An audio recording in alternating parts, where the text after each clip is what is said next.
Onda Cero Granada.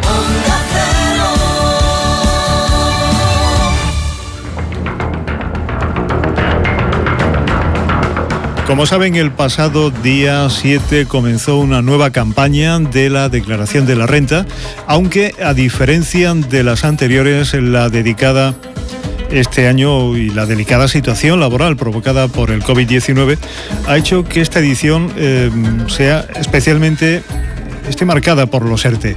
Son muchas las dudas que presentan los miles de contribuyentes obligados a rendir cuentas con Hacienda y precisamente para intentar resolver algunas de estas dudas, de estas preguntas, hoy está con nosotros doña Ana Curiel González, que es abogada experta en Derecho Fiscal y Tributario del despacho Yurán Abogados. ¿Qué tal, señora Curiel? Muy buenas tardes.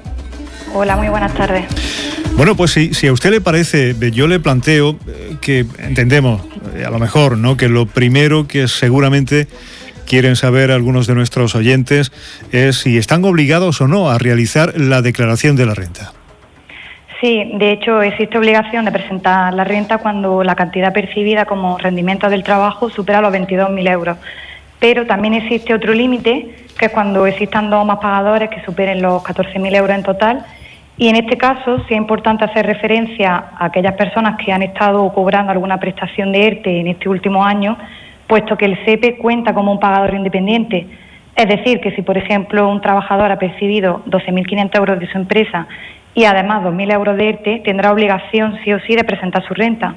No obstante, dentro de este límite de los 14.000 euros, existe otra exención, que es si el importe percibido del segundo y siguientes pagadores no superan los 1.500, no existirá obligación de presentar, siempre que el cómputo total no supere los 22.000 euros.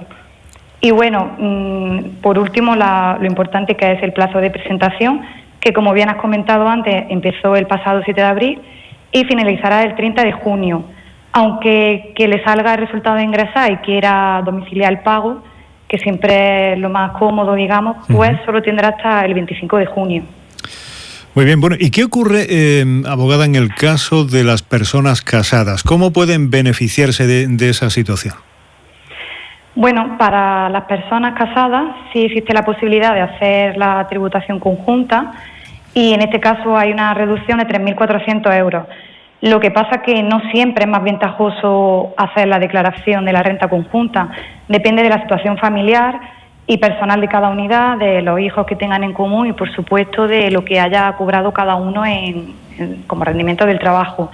Por eso siempre lo más recomendable es calcular, por un lado, su renta individual y luego la conjunta junto con el cónyuge y los hijos, si lo hay, y bueno, pues para ver cuál es más beneficiosa. Uh-huh. Bueno, ¿y qué ocurre, además de esta circunstancia, ¿no?, que otras deducciones existen para encontrar el mayor ahorro posible, ¿no?, en nuestra declaración? Además de si se está o no se está casado, ¿qué otras opciones habría ventajosas, no? Sí, bueno, aquí nos encontramos dos vertientes distintas. Por un lado están las deducciones estatales y luego las de la comunidad autónoma. En el primer de los casos, pues están las pensiones compensatorias que se pagan a los cónyuges o los planes de pensiones. Y ya en la comunidad autónoma, en Andalucía, que sería nuestro caso el que más nos interesa, pues sí existen numerosas deducciones que sí son bastante ventajosas. En primer lugar está la deducción por maternidad y también la deducción por gastos de guardería, que en realidad están estrechamente unidas.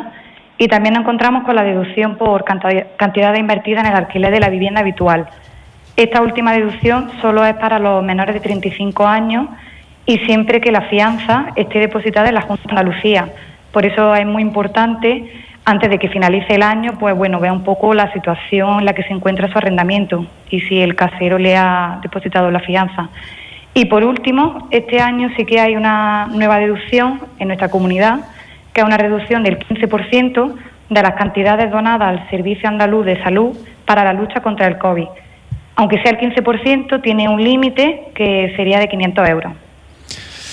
Bueno, cuántos datos, cuántas novedades, cuántas cosas. Yo creo que en este momento, doña Ana Curiel, lo más interesante, práctico y yo creo que más seguro es para hacer esta declaración ponerse en manos de profesionales, como es el caso de Yurán Abogados. Hablamos con la experta en Derecho Fiscal Tributario en este despacho, que es doña Ana Curiel. Yo tengo por aquí más preguntas. Vamos a ver, ¿qué ocurre con esas personas que por causas del COVID-19 pasaron a cobrar la prestación por desempleo o contaron con un segundo pagador por estar en ERTE, por ejemplo?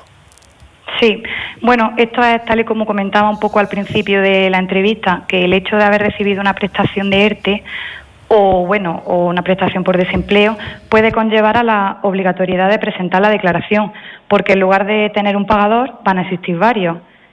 Lo mismo ocurre para las personas que han perdido su empleo o que, aparte de haber cobrado el ERTE, ya serían 3 pagadores. Claro. Pero realmente no hay ninguna novedad. Quiero decir, esto ya existía de antes. La persona que hubiese cobrado una prestación de desempleo ya contaba como otro pagador independiente. Uh-huh. Entonces, bueno, sí, es un poco por ahí. Es una casuística un poco compleja y variada que depende de cada caso y entonces, pues, como bien has dicho antes, lo que nosotros recomendamos es ponerse siempre en contacto con un fiscalista experto en la materia y, por supuesto, no dejar este impuesto para el último día. Está claro, para no equivocarnos. Bueno, ¿nos da Hacienda, a propósito, alguna facilidad, Ana, en el método de pago? Y por otra parte le pregunto, ¿qué ocurre si presentamos la declaración fuera de plazo o quizá con un error en el borrador, que también puede suceder, ¿no? Sí, bueno, esto sí es una gran novedad que hay este año. Y es respecto al pago, que para aquellas personas que se hayan visto afectadas por un ERTE durante 2020, ya hagan la renta individual o la hagan conjunta, si el resultado es ingresar, pueden solicitar un aplazamiento sin intereses. Pero la desventaja, digamos, es que obligatoriamente son 6 plazos, no se pueden alterar, y el fraccionamiento se debe de domiciliar, se cobrará todos los 20 de cada mes, y el primer cargo será siempre el 20 de julio de 2021. El único requisito para poder acceder a esta ventaja es que se haya recibido alguna prestación por ERTE en algún momento durante 2020 y que no existan deudas anteriores con Hacienda que superen los 30.000 euros o estén en fase de embargo. Y por otro lado, lo que me preguntaba acerca de la declaración fuera de plazo, sí, en este caso sí que se perdería, por ejemplo, este derecho, digamos, esta ventaja a poder aplazar el pago, aunque se cumplan con todas las condiciones.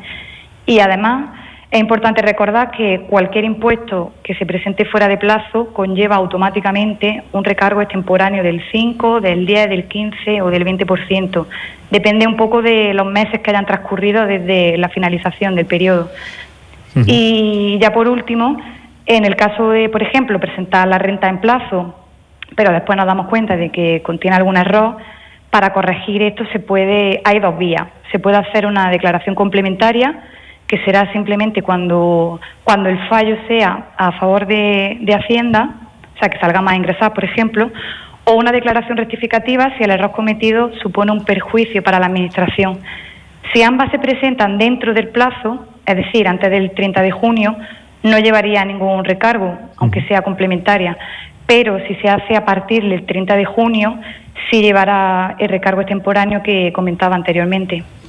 Muy bien, para terminar, ¿algún consejo por último a esas personas que no saben cómo realizar de forma correcta la renta de este año, teniendo en cuenta las novedades que hay, en fin, y las variables, ¿no? ¿Qué le diría usted, Ana? Pues por supuesto que se pongan siempre en contacto con un profesional experto, porque además que cualquier error que se pueda cometer es objeto de sanción por parte de la Administración, así que es muy, muy importante contar siempre con el asesoramiento de un especialista. La propia agencia tributaria, sí es cierto que ha implantado un servicio de ayuda para la confección de la renta, que será telefónica en el mes de mayo y presencial en el mes de junio. Pero, no obstante, aunque parezca que pueda dar seguridad el hecho de presentar una renta con ayuda de funcionarios, no exime en absoluto de responsabilidad para el contribuyente.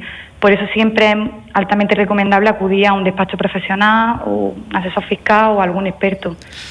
Magnífico. Bueno, pues vamos a comentar a nuestros oyentes, por último, que para seguir hablando de este asunto, porque es bastante prolijo, como decimos, en novedades, en cambios, en información general que puede resultar, entendemos nosotros, muy interesante.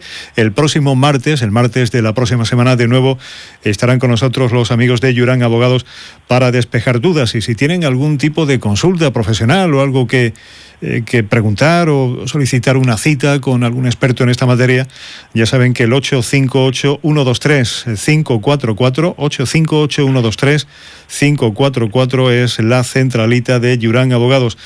Abogada Ana Curiel González, muchas gracias por atendernos. Muchas gracias.